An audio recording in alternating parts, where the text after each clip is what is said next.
What if everything you know is just an illusion? Imagine waking up and for a moment questioning not just where you are, but what it means to be you.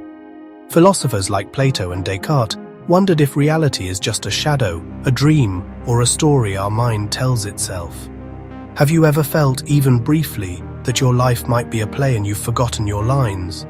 The morning light becomes a symbol, like Plato's cave, where shadows flicker and reality is always just out of reach. You notice something is off, a sense that the world is both familiar and strange, as if you're seeing it for the first time. The air feels different, the silence almost philosophical, inviting you to question everything. In that silence you sense the echo of ancient questions. Who am I? What is real? You sit up, feeling the weight of these mysteries. Your heart beats, a reminder that you are both the observer and the observed, as Socrates once pondered.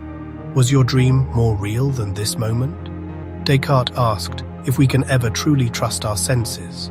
For a split second, the world feels staged, as if you're an actor searching for meaning in the script. The set is beautifully constructed, but the purpose is unclear. You've forgotten your lines and the story feels both yours and not yours.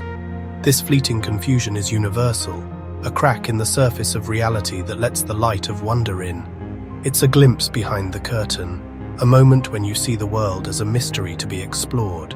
For a heartbeat, you are both the question and the answer. Some say it's just your brain rebooting after sleep. But what if it's a signal, a gentle nudge to look deeper?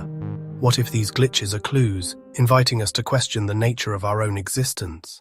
Imagine this life is not the main event, but an echo, a reverberation of something greater. A long, fading memory waiting for you to ask, what is real? Who am I? And what comes next? Since the dawn of thought, humans have wondered, what happens when life ends? Socrates called death the greatest of all human blessings, for it is either a dreamless sleep or a journey to another place. Epicurus, on the other hand, believed death is nothing to us, because when we exist, death is not present, and when death is present, we no longer exist. Kant wondered if our sense of self could survive beyond the physical world, like a story that continues after the last page is turned. Imagine life as a candle, its flame bright, but destined to fade. Is the darkness after the flame a void, or a new kind of light? Or is it like a door opening, leading us into a room we've never seen before? Some say our memories and choices echo on, like voices in a grand hall, shaping what comes next. Others look in the mirror and see only the present moment, uncertain if anything lies beyond the glass. Philosophers debate, but the mystery remains. Is life a straight line or a circle with no end? These questions return in quiet moments when we pause and wonder about the meaning of it all. Sometimes, a face in the crowd or a familiar scent stirs something deep, a sense that we are part of something larger. Like tuning a radio and catching a distant signal, we search for meaning in the static. Is it a message from somewhere else, or just the mind's longing for connection? Logic may say there is nothing more, but intuition whispers that something awaits. The idea can be frightening or strangely comforting. If this is all a dream, does anything matter? Or does it mean everything matters more? Every choice, every word, every feeling could be a brushstroke in the masterpiece of our existence. In the end, perhaps the greatest wisdom is to live fully in the mystery and let the questions guide us. What makes you you? Is it your body, your thoughts, or your memories? Philosophers like John Locke believed that our identity is tied to memory, the story we tell ourselves about our past. But what if our memories are not as reliable as we think?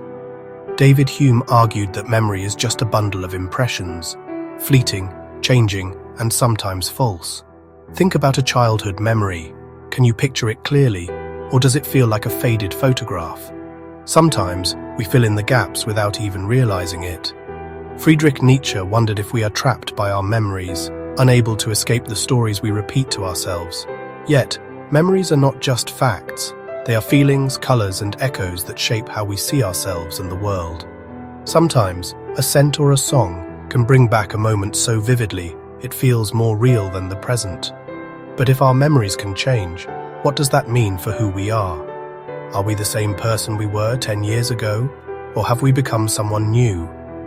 Maybe our identity is not fixed, but always shifting, like a river that is never the same from one moment to the next. Still, our memories connect us, to our past, to each other, and to the stories that make us human. So next time you remember something, ask yourself, is this memory shaping who I am, or am I shaping the memory? In the end, perhaps we are all just stories in search of meaning, woven from the threads of memory, identity, and reality itself. Across centuries, humans have wondered what lies beyond death. From ancient Greece to distant Asia, the question echoes, what is the true nature of existence?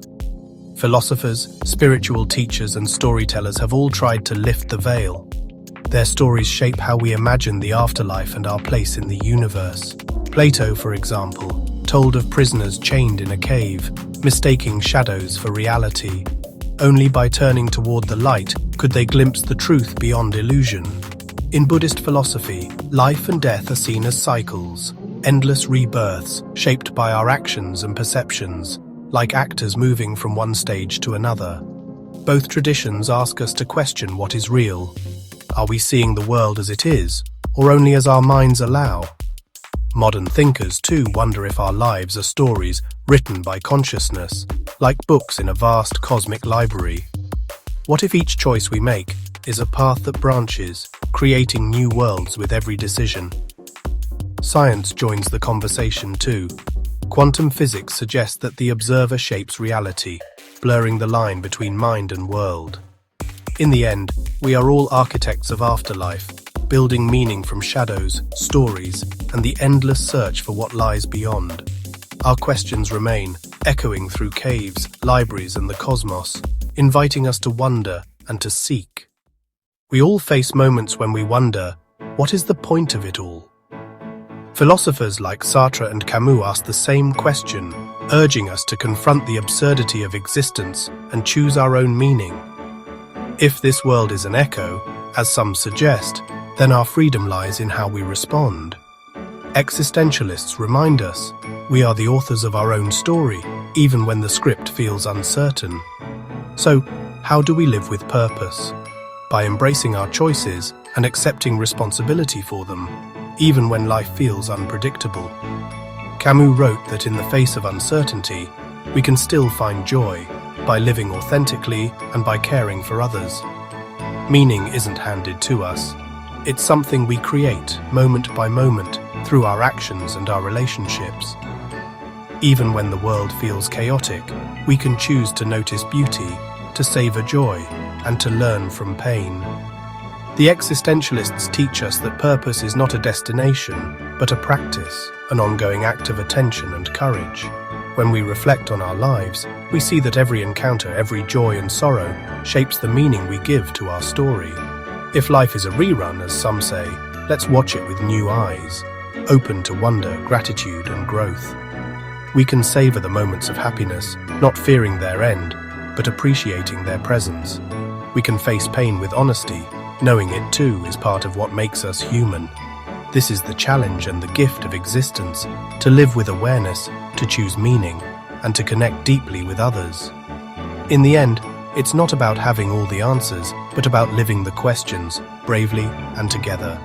So, as you move through your day, remember, meaning is yours to create, the echo is yours to shape, and that, perhaps, is the most profound freedom of all.